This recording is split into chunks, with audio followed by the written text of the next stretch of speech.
కశ్మీర్లో ఎలక్షన్స్ దీనికి సంబంధించి రెండు విషయాలు మాట్లాడుకోవాలి మనం. ఫస్ట్, కశ్మీర్లో నమోదైన రికార్డు స్థాయి పోలింగ్.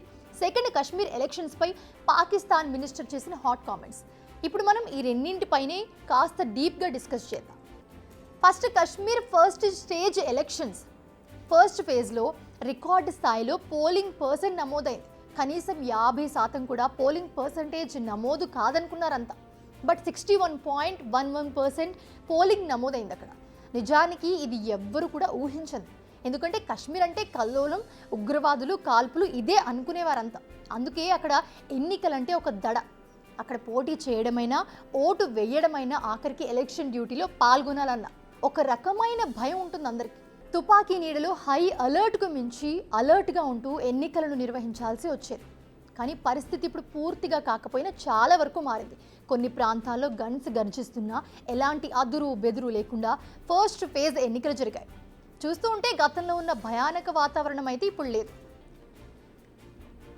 ఫస్ట్ ఫేజ్లో 24 అసెంబ్లీ నియోజకవర్గాల పరిధిలో ఓటింగ్ జరిగింది.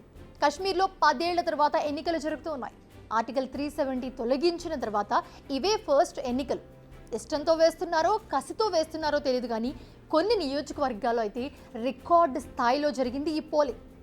ఇందర్వాల్ 80%, పదార్ నాగసేని 80.67%, కీస్తవర్ 78.11%. ఇలా రికార్డు స్థాయిలో నమోదైంది అక్కడ పోలింగ్ పర్సంటేజ్. అనంతనాగ్, పహల్గామ్ జిల్లాల్లోని 7 నియోజకవర్గాల్లో చూసుకుంటే ఏకంగా 67.86 పోలింగ్ పర్సంటేజ్ నమోదైంది. పుల్వామా జిల్లాలోని నియోజకవర్గాల్లో 50.42, రాజ్పురా 48.07, పాంపోర్లో 44.74, ట్రాల్లో చూసుకుంటే కనుక 43.21%. నిజానికి ఇది ఎవ్వరూ కూడా ఊహించలేదు, బట్ జరిగిపోయింది. అయితే భారీ స్థాయిలో జరుగుతున్న ఈ ఓటింగ్ ఎవరికి మేలు చేయనుంది అనేది అంతుపట్టడం లేదు. ఈ ఎన్నికల్లో ఫరూక్ అబ్దుల్లాకు చెందిన నేషనల్ కాన్ఫరెన్స్, మహబూబా ముఫ్తీకి చెందిన టీడీపీ, కాంగ్రెస్, బీజేపీ మాత్రమే పోటీ చేయడం లేదు. ఇంజనీర్ రషీద్ లాంటి వారికి చెందిన అవామీ ఇత్తెహాద్ పార్టీ బరిలో ఉంది. ఈ పార్టీ నిషేధిత జమాతే ఇస్లామీతో పొత్తు పెట్టుకుని మరీ పోటీ చేస్తోంది. మరికొంతమంది చూస్తే కనుక వేర్పాటువాదులు, ఇండిపెండెంట్లుగా బరిలోకి దిగుతూ ఉన్నారు. మరి ఓట్లు ప్రధాన పార్టీల అభ్యర్థులకు పడ్డాయా లేక ఈ వేర్పాటువాదులకు పడ్డాయా అనేది తేలాల్సిన అంశం. ఇది ఓటింగ్ పర్సంటేజ్. ఇప్పుడు పాకిస్తాన్ పంచాయతీ ఏంటో చూద్దాం. అదేంటో అర్థం కావాలంటే ఫస్ట్ ఈ వీడియో చూడండి మీరు. बड़ी पोटेंट इस वक्त प्रेजेंस है वहाँ पे कांग्रेस की भी और नेशनल कांग्रेस की भी, दोनों की.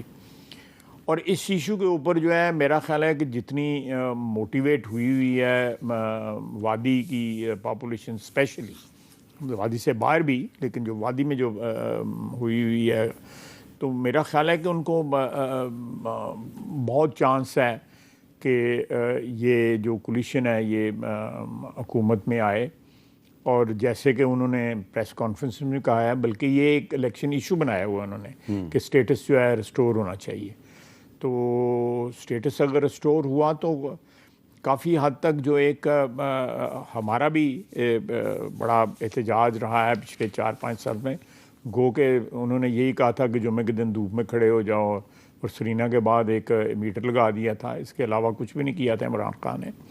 तो लेकिन अगर रिस्टोर हो जाता है स्टेटस जो है, तो मैं समझता हूँ कि एक जो ग्रीवेंस है कश्मीरियों को मकबूजा.